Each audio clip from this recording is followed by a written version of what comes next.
share your idea, your product or service with their audience or their group and get the feedback, right? Yeah, and offer some kind of a gift or something. Some kind of gift, yeah.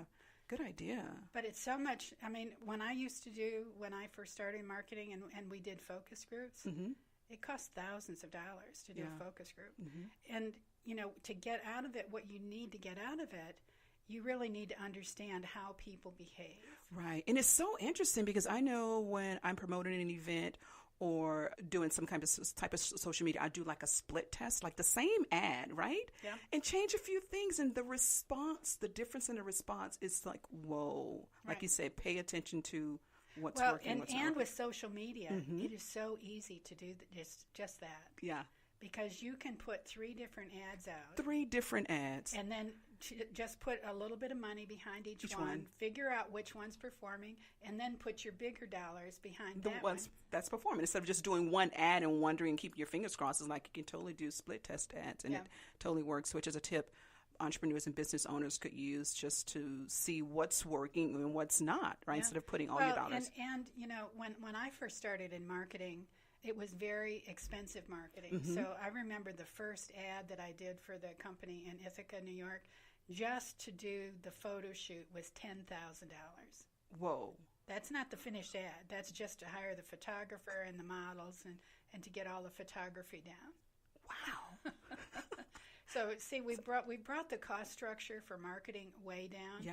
But that still doesn't mean that you can be irresponsible and do dumb things. Right. And also what technology has offered the opportunity, how you can actually get in front of people at a much smaller, lower cost in terms of just doing a test on social media, right? On Facebook, a Facebook ad just to get your content out there and test what's working and what's not working. We just did a series on social media through the Industry Hub. And what we do in DeSoto is that we offer these classes on Tuesdays and Thursday mornings from 7:30 to 8:30, and they're free to the public. Okay. Taking a break in April because I'm creating 2 new courses. Okay. The one course is on basic marketing and how the marketing has changed and how people really need to rethink all the things they learned in college. Because when you were in college, what you learned about marketing was that you had time. You no longer have time. You no longer have time. So everything that you thought you were going to do over a year, you needed to now do in minutes, hours, days, weeks, maybe, right? Okay, great. So let's talk about the Industry Hub. Tell people what it is, what you love about it, and just the wonderful opportunity that it offers business owners and entrepreneurs. Okay. Now, the Industry Hub is a 501c3, and our mission is to help develop jobs primarily in small cities across the country. Oh, across the country. Across the country. Where our pilot project is in DeSoto. Okay. And so what we're doing there is trying to figure out what everything needs to be in the package. Okay. Because the cities hire us to manage the incubators. We don't do that for free. Right. So, and then we use the funds that the city gives us to then underwrite programs within the incubator. Okay, so it's a hub. It's a hub. Right? Meaning business owners, entrepreneurs have the opportunity to occupy or lease space for their business. And are the businesses all nonprofit or are they for-profit or a mix of both? Most of them are for-profit. Okay. We have areas for 7 restaurants, 27 retail establishments, and 18 office spaces. Repeat those numbers again. That's amazing. So 7 restaurants. 7 restaurants. 27 retail spaces. Okay. And 18 office spaces. Okay. And any criteria to actually occupy space there? Or they have to submit an application. Go to growdesoto.org /application. You submit your application. You'll be brought in for an interview and to make a presentation. Okay. You need to bring your A game. Totally. And we're going to grill you on whether you're really serious about being in business. Do you have enough funds behind you to really get started? And then are you willing to work and learn? Because the part of the criteria that we have is this is an incubator. You're not only here to be in business, you're here to learn to be in business. Right. And so the people who come in and they know everything, they're not for us. Right. Because the mindset is not the right mindset to come in and be in a learning environment. And the more people like that, and they learn from each other.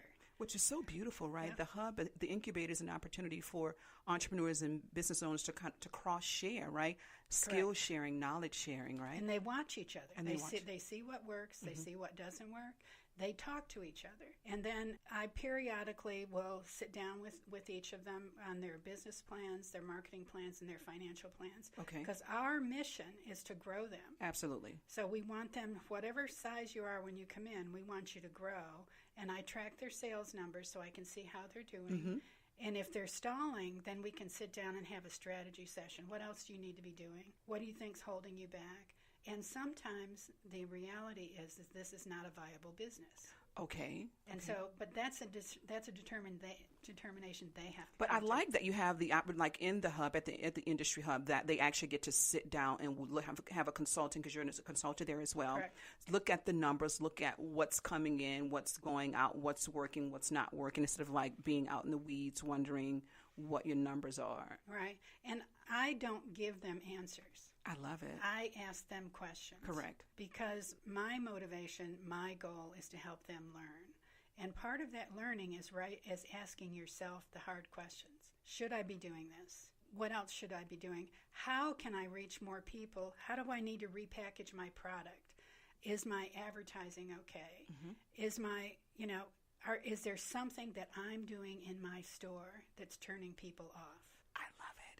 Because it's the little things, right? Right, It's absolutely. The little things. How do you make adjustments, course correct regarding the little things, which can have a huge Absolutely. return outcome? Well, and I think the strength of what we're doing, and the first incubator is called Grow DeSoto Marketplace. Okay. And so when you file your application, if you get accepted, one of the things that we've implemented that we didn't do with some of our earlier ones is that now they're required to work with me. Which is great, right? Yeah, in the beginning it was an option, but now they're required to work with me. That's an added bonus, right? Well, who is not, and what I keep saying to them, if you hired me on the outside, you'd have to pay me $600 an hour. Right?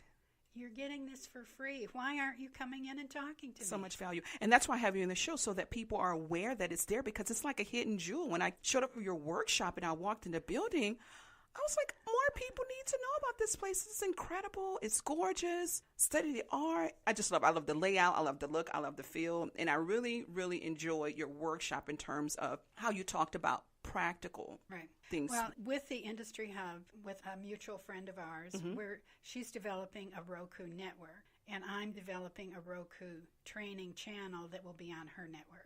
Now, once that's up and going, you maybe have in your room, because you have so many monitors and things, like maybe having some of those courses running, or offering business owners the opportunity to opt in to get resources from that channel as well, maybe? Well, what it'll be is a subscription base. Yes. Okay. Lovely. So you'll subscribe, but when you pay for your subscription, you get access to all the materials. So much content. Right. And so you decide what you need when. And it's like last week I got an ad for a webinar, and it was $25 for the webinar. I also got an ad from Wharton School of Business. I'm going to draw a blank on the name. Okay. It was digital media marketing. Okay. Wharton School of Business for this one class wanted $9,100.